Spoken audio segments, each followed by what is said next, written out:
rule in Great Britain. They wanted their political independence. Oh my goodness, man. Cast aspersions on our forebears from our privileged positions in the most powerful, most equitable, most just, most prosperous country in the history of the world. It's far more difficult and humbling to recognize the complexities of history and show gratitude for the people who made our lives possible. All of that is beside the point. All of that has been missed by the ignorant activists who insist that GW ditch the colonial. The point that they're missing is this: the colonials that the mascot represents were not defenders of colonialism. In fact, they were the opposite of defenders of colonialism. They fought a bloody war, they risked their lives to end colonialism in America and to end rule in Great Britain. They wanted their political independence. Oh my goodness, man. What is going on? These college students get wilder and wilder every time I watch these videos, bro. He's giving a speech, and this is the problem, bro. I understand disagreeing with someone, but to have an outbreak like this, and this video just started, you would have to, for me to have an outbreak like this, or for normal people to have an outbreak like this, you would have to say something very disrespectful. Very disrespectful. But he's in a class reading a speech. You don't even have young students who are able to control their emotions. Let's look at this again. They wanted their political independence.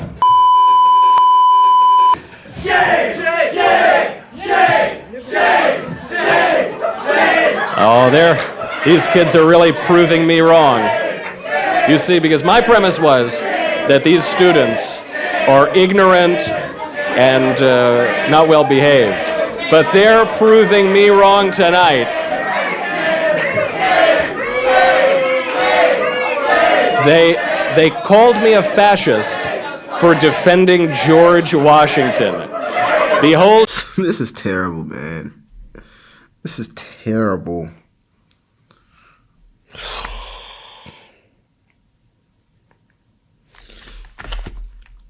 I would expect something like this on the street. If he was outside giving a random speech in, let's say, New York City on a busy Friday afternoon, I would expect someone to get that disrespectful, put a middle finger, start cursing him out. The fact of the matter is, he's in a classroom, a college classroom. These are supposed to be some of the biggest academics there is. You go here, you spend $30, $40, $50, even $60,000 a year sometimes to get this type of education, to hone your academic abilities. And you have students who stand up mid-course. When someone's at the school speaking to them, they don't stand up to send a rebuttal. They don't stand up to question his thoughts. They stand up to put their middle fingers up, curse him out like they're middle schoolers. This is pathetic. Behold your country, leftists. Behold. I hope the cameras catch all the faces here, too. Because I think this school costs about $70,000 a year to attend. This is the job they've done. Hey, just for the people in the room, if you have, like that guy right there.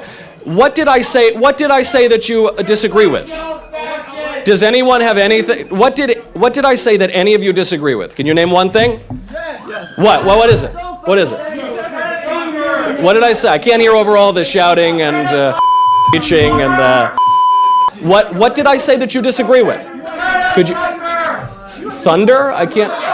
They don't even know what you said. They just know that they don't like you. They don't care what you said, honestly. They know that you're a conservative man. You're a conservative white man. And they don't like that. They think that you are inherently racist. They think that you are inherently stupid. They think that you are inherently anti-them, anti-goodness. They don't even know why they think this. The reason why is because they've been brainwashed. It's really that simple. And I'm saying this because they refuse to have a conversation. What would be the difference if they stood up and said, with all due respect, you sound extremely fascist? And I'm going to tell you why. If they would have stand up and say that, not only would the students around them have more respect for him, Michael Knowles will have more respect for them, you as a viewer would have more respect for them. Because, hey, you may disagree with them, but at least you're standing up like an academic or like a human with common sense and saying why. You stand up and curse them out, have a temper tantrum like you're a 3-year-old boy. What are you saying? I can't hear it. So they can't name one thing. They can't name one thing.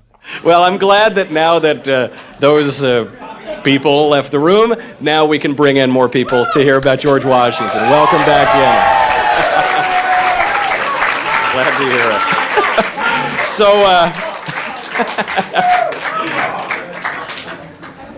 well, as I was saying, some kids have missed the point. They missed the point entirely.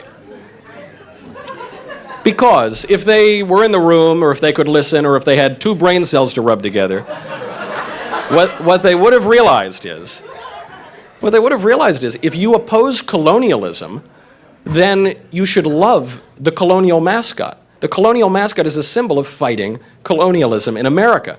The colonial should be their hero. I don't know who their hero is. I don't want to know who their hero is. The question is, what have these entitled and ignorant history erasers ever done themselves? Those people who were shrieking and screaming, what have they ever done? What credibility do they have? What authority do they have? They haven't done anything. They want to take away your credibility and your authority. They're just kids, honestly. They're spoiled, entitled children. They're children whose parents are probably taking out loans to pay for their schools for them to go and do this. What have they done? What will they do? Who knows? Outrageous. They signal their own virtue every chance they get. What virtue have they ever actually enacted or embodied? Those spoiled, overgrown children stand atop the shoulders of giants, and they think that they're flying. They never, ever seem to pause and reflect on their own imperfections. They never seem to know even what they're shouting about. They attack the colonials for occupying a land previously inhabited by Native Americans. We all occupy that same land today. Why don't any of us leave? Why don't any of them leave? They're the ones making the claim. If this is stolen land, then why don't those people pick up and go back to their ancestral lands? For most people, that would be an impossibility, because in America, we all hail ancestrally from many different places. Would I go back to Italy?